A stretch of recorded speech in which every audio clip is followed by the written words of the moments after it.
자, 그래서 되살아난 반도체 향후 관건은 수급이다. 제가 이렇게 정리를 해봤습니다. 어제도 말씀드린 부분이긴 한데 지금 보면은 연이틀 이제 외국인 수급 들어왔고요. 연기금도 조금 들어왔고 이런 흐름이긴 한데 이게 계속 이어지기는 저는 힘들다고 생각을 해요. 그러니까 예전처럼 비중에 대한 한도라든지 이런 부분이 걸릴 수 있어요. 그러니까 지금 지수가 낮은 위치에서 이제 반등하는 거지만 여기서 만약에 뭐 1000포인트나 1500포인트 더 올라온다고 가정을 해보면 거기서는 또 지수에 대한 한도 부담이 외국인이든 연기금이든 생길 겁니다. 그럼 그런 부담을 이겨낼 수 있는 건 결국 개인의 수급밖에 없다라는 게 저의 생각이긴 하거든요. 앞으로 바뀌는 부분이 있다면 모르겠지만 여전히 개인 수급이 가장 중요해 보이는 건 사실입니다. 자, 일단 반등의 발판이 됐었던 건 물가였습니다. 네, 미국의 6월 CPI 3.5%는 좀 놀랐어요. 그러니까 컨센이 3.8%였잖아요. 그러니까 0.3%포인트나 차이 난 겁니다. 원래 물가 전망이 이렇게까지 크게 차이가 잘 안 나거든요. 근데 그만큼 이번 물가를 예상하기가 어려웠다? 이렇게 봐도 될 것 같아요. 그래서 0.3%포인트나 낮게 나왔는데 그 세부 내역을 보면 역시 에너지 가격 하락에 의한 물가 안정이 가장 눈에 띄게 나타났습니다. 유가가 상승할 때 물가에 직접적인 영향을 주는데 유가가 하락하면 물가 부담이 빠르게 풀린다는 것을 우리가 또 확인했어요. 네, 그런 부분이 시장에 긍정적으로 해석이 됐고 유가를 제외한 다른 물가, 즉 근원 물가도 생각보다 나쁘지 않은 그런 모습을 보였습니다. 지금 물가는 어느 때보다도 중요해요. 사실 CPI는 항상 중요합니다. 항상 중요한데 이번에 더 중요할 수밖에 없는 건 전에도 한두 번 설명을 드렸지만 지금 빅테크들이 프리캐시 플로우, FCF가 많이 이제 소진이 된 상태란 말이에요. 근데 투자는 계속해야 돼요. 그러면 번 돈을 다 까먹었는데 어떻게 투자할까? 빌려와야겠죠. 그게 이제 유증이 될 수도 있고 유증은 이제 주주한테 이걸 빌린다는 개념이라고 볼 수 있고 대출을 받으면 회사채죠. 회사채를 발행해서 자금을 조달해서 이제 반도체를 사고 AI 데이터 서버를 구축하고 이런 식으로 진행을 하는데 금리가 오른다면 이 부담감이 엄청나게 커질 수밖에 없습니다. 그럼 그게 빅테크에만 영향을 미치는 게 아니죠. 국내 반도체 대형주에도 당연히 영향을 미치는 거기 때문에 여전히 물가, 금리 굉장히 중요합니다. 그래서 금리 리스크가 완화된 게 큰 도움이 됐고요. 근데 이걸 또 반대로 말하면 이 금리 리스크가 다시 부각된다면 시장은 또 충격을 받을 수 있어요.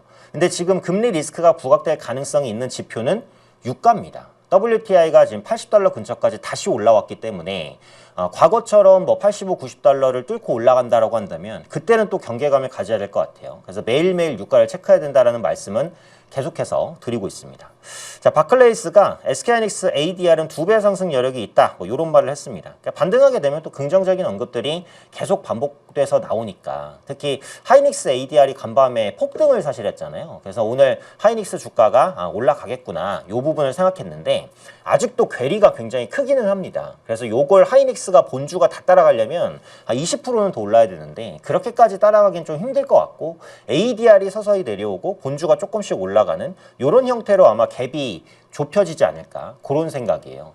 30% 40% 이상의 갭은 제가 볼 땐 좀 과도하다는 생각이 들고 정상적이라면 20% 안쪽에서 이 갭이 차이가 나야 되지 않을까. 어쨌든 좁히는 과정, 그러니까 ADR이 조금 내려오고 본주가 조금 더 올라가고 이런 형태로 좁혀지지 않을까 이런 생각은 있습니다.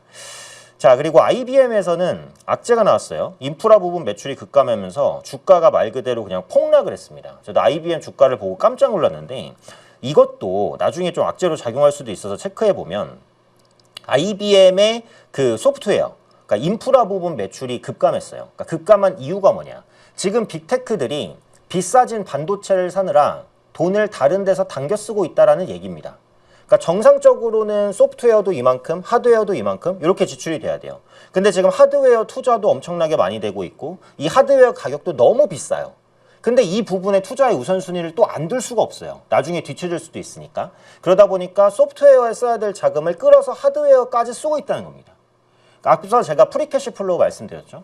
번 돈을 다 반도체를 사는데 때려박는 것도 모자라서 회사채까지 끌어다 써야 되는 상황에서 다른 데 들어갈 돈까지 빼서 이쪽을 넣고 있다는 겁니다.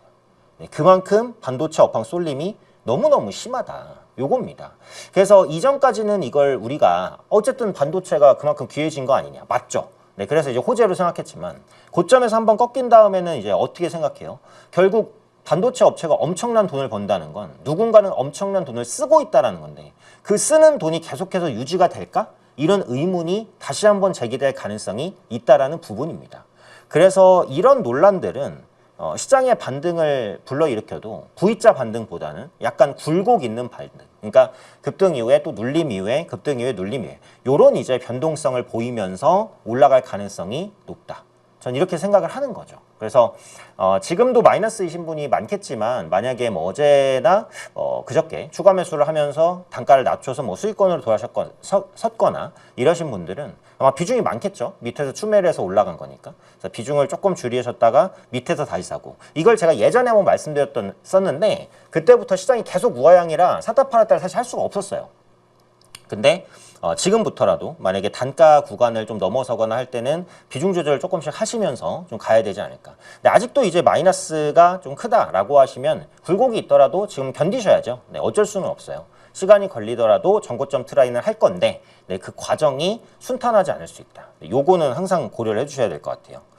자, 그리고 HLB에서는 굉장히 사람을 들었다 놨다 하는 이슈들이 나왔죠. 네, 가남신약의 CRL 핵심 사유가 해소됐다. 그러니까 얼마 전에 이제 FDA에서 또 항서제약이 세 번째 또 발목을 잡으면서 연 이틀 하한가를 때렸었는데 그 직후에 이제 요 CRL 부분 중요한 거 해소됐어. 이렇게 밝히면서 오늘 상한가로 다시 말아 올렸습니다. 그래서 HLB에 국한된 얘기가 아니죠. 이건 제약바이오주의 투심에 연동되는 얘기입니다. 그래서 HLB와 펩트론이 급락했다가 오늘 일제히 좀 급등하는 그런 모습이 보였고 조금 아쉬운 거라고 하면 알테오젠은 그렇게 세게 못 올라왔어요. 어제 알테오젠에 대해서도 간단히 코멘트를 해드렸는데 그래서 알테오젠의 주가까지 좀 살아나주면 제약바이오가 확실히 조금 개선되는 그런 흐름들을 보여주지 않을까. 근데 아직까지는 개선 가능성이에요. 여전히 제약바이오주는 좀 심연에 가라앉아 있기는 합니다. 올라올 수 있는 힌트들은 조금씩 마련되고 있기는 해요. 이번에 CPI처럼. CPI가 생각보다 괜찮게 나왔으니까 금리 인상 리스크가 이전보다 완화됐다는 것은 바이오주에는 분명히 호재가 될 수 있는 요인이다. 다만 제약바이오주가 아직 턴어라운드는 못했다. 턴어라운드를 시도할 수도 있는 그런 위치다. 이 정도로 볼 수 있을 것 같아요. 오늘은 특징 섹터 보는 것도 딱히 의미는 없습니다. 대부분의 섹터가 올랐고 당연히 반도체와 반도체 주변주가 제일 세게 좀 튀었습니다. 반도체 빅2, 삼전과 한익. 상승폭이 굉장히 벌어지다가 나중에 좀 좁혀졌고요. 벌어지는 게 계속될 수는 없어요. 예를 들면 뭐 SK하이닉스만 주구장창 가고 삼성전자가 계속 못 따라가거나 삼성전자가 주구장창 가고 하이닉스가 계속 못 따라가거나 이럴 가능성은 제한적입니다. 어쨌든 같이 가기는 할 거예요. 엎치락 뒤치락 하면서. 근데 하이닉스가 베타가 크기 때문에 악재에도 좀 더 민감하게 급락하고 호재에도 좀 더 민감하게 급등하죠. 그래서 안정성은 삼성전자, 조금의 그 역동성은 하이닉스에 있다. 이렇게도 뭐 볼 수 있을 것 같아요. 아직은 메모리가 중심인 건 맞으니까. 그리고 MLCC와 기판은 뭐 묶어서 봐도 될 것 같아요. 삼성전기 급등했고요. 네, 사마 콘덴서도 올라왔습니다. 반도체 장비, 오늘 뭐 안 올라올 수가 없죠. 워낙에 많이 급락을 한 상태에서 증설 모멘텀이 굉장히 크게 부각이 됐는데도 계속 빠졌죠. 빅2가 안 좋았기 때문인데 반도체도 투심 살아나면서 오늘 반도체 장비주. 야, 한미반도체는 좀 놀라긴 했습니다. 상한가까지. 근데 그동안 또 너무 많이 빠지긴 했어요. 그래서 뭐 이렇게 올라오는 것도 이상하진 않은데 그래도 한 큐에 또 상한가까지 만드는 강력한 모습을 보였습니다. 2차 전지가 올라오는 거는 약간 의외기는 한데 뭐 낙폭과대에 따른 가격 매력이라고 또 봐야 될까요? 물론 호재도 조금씩 나오긴 해요. 예를 들면 삼성 SDI가 운이 좋으면 2분기에 흑자전을 할 수도 있다. 이런 전망도 있고 LG 에너지 솔루션의 ESS 관련된 수주 소식도 있고 그래서 긍정적인 소식이 있기는 한데 2차 전지주는 어쨌든 실적 시즌에서 주인공이라고 보기는 좀 어렵습니다. 근데 지금은 실적 시즌 한가운데 있는 상황인데 지금 실적이 잘 나오면서 아직까지도 주가 매력이 있는, 그러니까 너무 많이 빠진 종목들이 부지기수긴 하거든요. 굉장히 많아요. 그래서 이렇게 많다라고 하면 2차 전지주가 연속적으로 상승을 보여줄 수 있을까에 대한 의문은 아직은 있습니다. 실적 대비 싼 종목이 너무 많아서 좀 그렇다라고도 말씀드려야 될 것 같아요. 백화점주 한번 보겠습니다. 신세계, 대구백화점, 현대백화점. 백화점주가 오늘도 버틴 거는 의미가 있어요. 원래 반도체주가 가면 그 백화점주는 좀 빠지는 게 맞긴 하거든요. 약간의 양단에서 전혀 관계없는 그 상관계수가 낮은 그런 섹터이기 때문에 오늘 반도체주가 수급을 다 빨아들이면서 백화점주에서는 좀 빠졌어야지 맞을 것 같은데 그럼에도 불구하고 신세계나 현대백화점은 견고했습니다. 실적에 대한 모멘텀이 꽤 강력하게 좀 주가를 지지하고 있는 것으로 현재 보여지고요. 태양광주, 오시아홀딩스, 하나솔루션. 태양광은 제가 그냥 일부러 넣었습니다.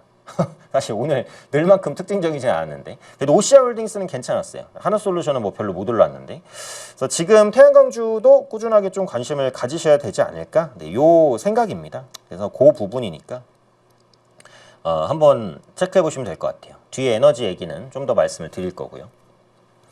주요 이슈들을 보겠습니다. 오늘은 이슈가 많았어요. 그러니까 제가 이걸 준비하면서 보통 주요 이슈 체크 때 제가 3줄 아니면 4줄을 넣거든요.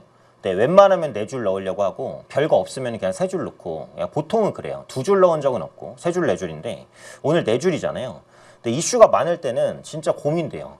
아, 5줄, 6줄까지 넣을까? 근데 그러면 또 시간이 너무 많이 잡아먹을 것 같고. 그래서 많을 때는 뭘 넣지 고민하고 없을 때는 와, 오늘은 3줄도 넣을 게 없다 막 이러거든요.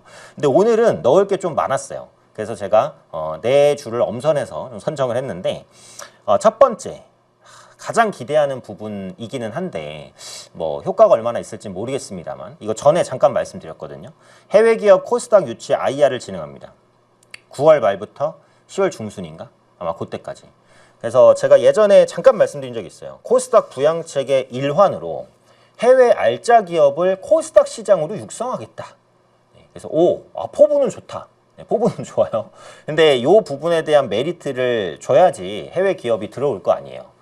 상장할 수 있을 만큼의 능력을 가진 해외 기업이면 국내에 아니라 다른 해외 증시에도 상장할 수도 있잖아요. 자국의 증시에도 아마 상장 가능성이 있을 거고. 그렇다고 해서 너무 부실 기업을 또 끌어올 수는 없잖아요. 아무리 코스닥이라고 해도.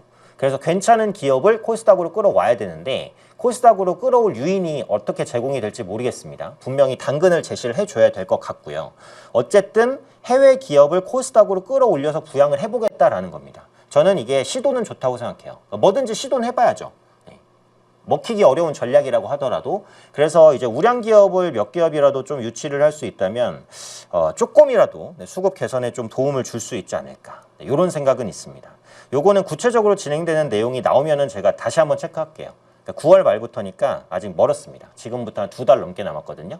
그래서 앞으로 제가 계속 체크해서 코스닥 부양에 도움이 될지 기대감을 크게 갖기 힘듭니다. 네, 다들 아시겠지만 그래도 지금 지푸라기라도 잡는 심정으로 계속 보는 거거든요. 금감원이 에코프로비램 1.2조 유증 정정 요구했습니다. 이거 제가 요 시간이었던 것 같아요. 요 시간에서 유증 얘기할 때 한 분이 이제 이렇게 채팅해서 써주셨어요. 이거 유증 그 브레이크 걸리는 거 아니냐. 그래서 어쩌면 그럴 수도 있겠다. 제가 이렇게 얘기를 했었는데 진짜로 그분이 맞추셨습니다.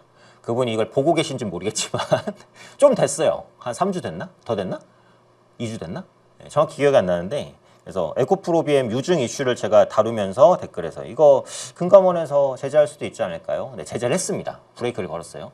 근데 이번에는 이게 대부분 그 투자로 쓰이는 돈인 것 같긴 하거든요. 그래서 투자를 통한 그 넣겠다는 유증 같은 경우는 원래는 허용이 되는 게 수순이긴 한데 투자 비중이 높게 책정됐음에도 불구하고 금감원이 태클을 걸었습니다. 그러니까 이거에서 제가 생각하는 건 와, 진짜 대규모 유증이 쉽지 않구나.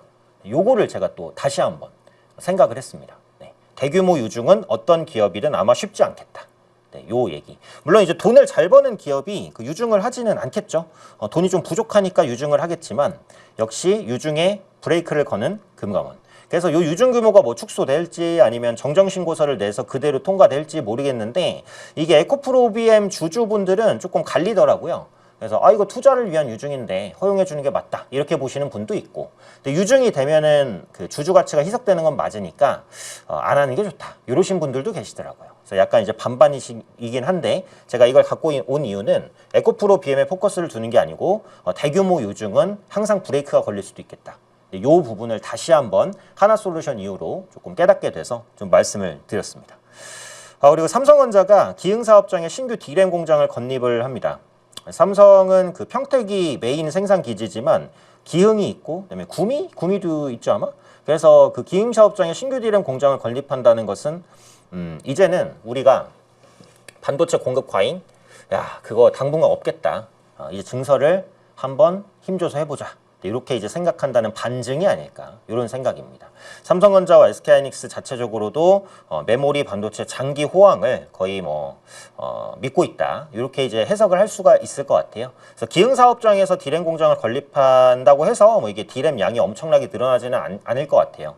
그러니까 대규모로 늘어나려면 평택 P5나 아니면 용인 반도체 클러스터 아니면 지금 추진 중인 호남 팹 이런 게 이제 실제로 그 설비가 진행됐을 때 좀 클 것 같고 기흥 사업장에 신규로 붙여봤자 아마 엄청난 양이 늘어나지는 않을 것 같은데 그래도 생산량 1-20%라도 좀 늘릴 수 있다면 좀 증설을 하겠다 이런 입장인 것 같습니다. 업황에 대한 자신감도 있지 않나 이런 생각도 있고요. 그리고 엔비디아의 H200 칩, 호퍼 칩이죠. 호퍼 칩이 중국에 소량 수출이 시작됐다라고 합니다. 사실 이 H200 칩은 그 중국에 원래 판매가 되는 걸로 알고 있었어요. 근데 중국에서 야씨 그거 사지 마. 그냥 우리끼리 해. 이렇게 이제 얘기했었던 것 같은데 중국에도 다양한 AI 칩이 있습니다. 지금 가장 앞서 있다고 생각하는 건 화웨이의 어센드 칩이죠. 화웨이 어센드 950인가? 아마 그럴 것 같아요. 그게 이제 중국에서 그래도 앞서 있는 AI 가속기 중에 하나인 것 같은데 그래도 엔비디아의 호퍼 칩을 따라오지는 못하죠. 가속기는 1대1 비교를 하기가 힘듭니다. 네, 어느 면에선 장점이 있고 어느 면에선 단점이 있고 그래서 기사에 속으시면 안 돼요. 그러니까 무슨 말이냐면 중국의 어떤 반도체 칩이 엔비디아의 무슨 칩의 테스트 성능을 뛰어넘었다. 이런 기사 본 적 있으세요? 혹은 우리나라의 어떤 칩이 엔비디아의 칩의 성능을 뛰어넘었다. 아마 한두 번은 보신 적 있을 거예요. 예. 근데 그거를 테스트를 어떻게 하냐에 달렸습니다. 그리고 다각도로 분석을 하면 사실 엔비디아 칩을 넘기가 쉽진 않아요. 아직까지는. 그러니까 예를 들어 테스트가 50가지가 있다고 해볼게요. 그럼 그 중에 테스트 몇 개는 앞설 수 있죠? 중국 칩도 엔비디아 앞설 수 있지. 몇 개 정도는. 근데 복합적으로 분석을 해봤을 때 앞서긴 쉽지 않습니다. 그러니까 중국도 지금 자체적인 AI 칩을 많이 개발하고 있지만 아직은 조금 역부족인 부분이 있는 것 같아요. 그렇지 않으면 이 H200을 중국에 수출한다. 이런 이슈도 아마 안 나올 겁니다. 그래서 중국도 요즘에 굉장히 잘하고 있고 이제 창신 메모리 조금 있으면 상장하고 SMIC도 잘하죠. 네, 잘하지만 아직은 미국의 이런 AI 칩을 따라잡기에는 조금 그 역효과인 부분이 좀 없지 않다. 이렇게 봐야 될 것 같습니다. 자, 그리고 전력 소비량 계속 볼게요. 저는 이거를 꾸준히 갖고 올 생각입니다. 왜? 네, 저는 이제 그 에너지주를 계속 봐야 된다는 입장이기 때문에 그래서 전력 소비량 보시면은 22년에 74TWh에서 27년에 500TWh 어마어마한 급증이라고 보시면 되겠고요. 24년부터 30년까지 데이터 센터 전력 소비 증가량 레벨로 표시가 되어 있는데요. 미국이 당연히 제일 많이 증가하겠죠. 그리고 중국, 일본이랑 유럽 보면 되게 이제 아담하죠. 네, 우리나라도 마찬가지로. 그래서 중국과 미국의 AI 경쟁이 본격적으로 시작되고 있다. 그러니까 이게 지금 그 빅2의 재편이에요, 사실 글로벌적으로. 그러니까 우리가 그 강국을 생각할 때 일본도 강국이죠, 사실. 되게 경제 강국이고 유럽도 강국이라고 표현할 수 있죠. 유럽도 강국이라고 표현할 수 있고 한국도 수출이나 이런 거 보면 대단한 국가인데 AI에 있어서는 중국과 미국의 1대1 전쟁이다, 사실상. 네. 그 규모 면에서 그리고 그 기술의 집결도 면에서 다른 업계가 따라가기가 조금 어려워요. 물론 그렇다고 자국에서 다 할 수 있다는 건 아니에요. 노광 장비 없으면 또 못 만들잖아요. 그래서 자국에서 다 할 수 있다는 얘기는 아닌데 그만큼 중국과 미국이 이 AI를 둔 패권 경쟁을 엄청나게 하고 있다. 당분간은 이 패권 경쟁이 끝나지는 않을 것 같아요. 이 패권 경쟁의 수혜를 받을 수 있는 종목들을 계속 공략하는 게 또 좋은 투자 전략이 되겠죠. 그리고 정말 관심 없으시겠지만 철강주입니다. 철강주 얘기인데요. 요즘에 보면 그 열연강판 그리고 후판 가격이 조금 올라갑니다. 이 철강은 구조적으로 우상향을 할 수가 없어요. 중국발 공급 과잉이 장난 아니고 중국이 요즘에 공급 제한 정책을 해도 여전히 너무 많습니다. 생산되는 게. 그럼 중국에서도 공급 과잉이 있잖아요. 그럼 공급 과잉되는 그 철을 어떻게 할까요? 중국에서. 예를 들어서 중국에서 수요가 100이에요. 근데 생산된 게 150이에요. 어떻게 할까요? 그럼 중국은. 그 50을 중국 내부에 세이브를 해놓을까요? 다 밀어냅니다. 수출로. 그러면 그게 유럽도 가고 미국도 가고 우리나라도 오고 그래서 우리나라 철강업체가 정말 힘든데 어쨌든 강판이랑 후판 가격이 조금 올라가긴 했습니다. 그래서 이게 철강 업황이 조금 개선이 되려나 이런 생각도 있고, 지금 철강주들이 쉽지 않잖아요, 본업이. 그래서 여러 가지 신성장 사업을 합니다. 포스코홀딩스는 2차전지 소재, 수소환원 제철, 신재생에너지. 그래서 포스코홀딩스는 철강주기는 한데 우리가 2차전지 관련주다 뭐 이렇게도 표현을 하잖아요. 왜냐하면 리튬, 니켈, 흑연, 양극재 이런 사업들을 다 하고 있으니까. 친환경 사업도 하고. 현대제철도 보면 AI 데이터 센터 구축을 해야죠. 거기에 철이 들어가니까. 그다음 금속 분리판, ESS, 해상풍력, 로봇까지. 세아베스틀 지주는 스페이스X 관련주로 묶여있죠. 우주항공, 방산, 세아제강도, 신재생에너지. 그래서 철강사들이 계속해서 이제 신사업을 트라이를 좀 하고 있다. 본업이 좀 쉽지 않으니까. 근데 이제 철강주는 기본적으로 매력이 있다라고 한다면 저 PBR, PBR이 굉장히 낮습니다. 현대제철도 0.3배 아마 안 되죠. 포스코홀딩스도 한 0.5배 되나요 지금? 굉장히 낮은 PBR을 가지고 있다. 그런데 요거랑 연계해서 보면 이걸 무조건 뭐 철강주에만 적용시킨다 이건 아니에요. 그냥 이어서 있는 내용이라서 제가 그냥 갖고 온 건데, 주가 누르기 방지법 내용, 추진 상황. 현재 이제 추진이 되고는 있거든요. 주가 누리기 방지법이 2026년 7월 9일 최근입니다. 이소영 의원이 PBR 0.8배법 개정 추진 상황을 공개하면서 7월 말 발표될 정부 세제 개편안 반영, 국회 기획재정위원회 심사 동시에 달성하겠다는 계획을 밝혔습니다. 그래서 0.8배 이하 종목이 뭐 무조건 다 누르기를 한다 이건 아니에요. 그러니까 그 중에서도 당연히 구분은 해야 되는데, 그래도 과도하게 PBR이 낮다라고 한다면 뭔가 니들이 이제 주가를 좀 끌어올리는 정책들을 좀 취해야 되지 않겠느냐. 네, 이런 것들. 그래서 그 PBR이 너무 낮다라고 한다면 그 가치 평가를 주가로 하는 게 아니라 순이익 가치 이런 것들로 바꿔서 평가를 해서 대주주에게 조금 부담을 줘보겠다. 네, 이런 겁니다. 그래서 이제 요게 가시화가 된다라고 한다면 저 PBR 주들은 조금 안 좋을 수도, 그러니까 기업이 안 좋은 거고 주주한테는 좋을 수 있죠. 주주한테는. 그 종목을 보유한 주주는 저평가 해소에 대한 계기로 좀 삼아 볼 수도 있을 것 같으니까 요 내용은 깊게 다룰 건 없어요. 왜냐하면 이제 막 추진이 되고 있으니까. 근데 이게 좀 구체화가 된다. 그러면 그때는 제가 한번 또 깊게 다뤄보도록 하겠습니다. 예전에 한번 주가 누리기 방지법 몇 번 들어보셨을 텐데 요즘에 얘기가 잘 안 나와서 제가 오랜만에 리바이벌 한번 해보자 라고 해서 좀 가지고 왔어요. 자, 여기까지 보고요. 그 다음에 넥스트레이드에서 움직이는 거 한번 보겠습니다. 넥스트레이드 뭐가 움직이나요? 엔캠 2차전지, 남양유업 움직이고 애경케미칼, 2차전지 소재들이 조금 움직이네요. 애경케미칼도 나트륨 배터리 관련주도 살짝 움직이는 것 같고요.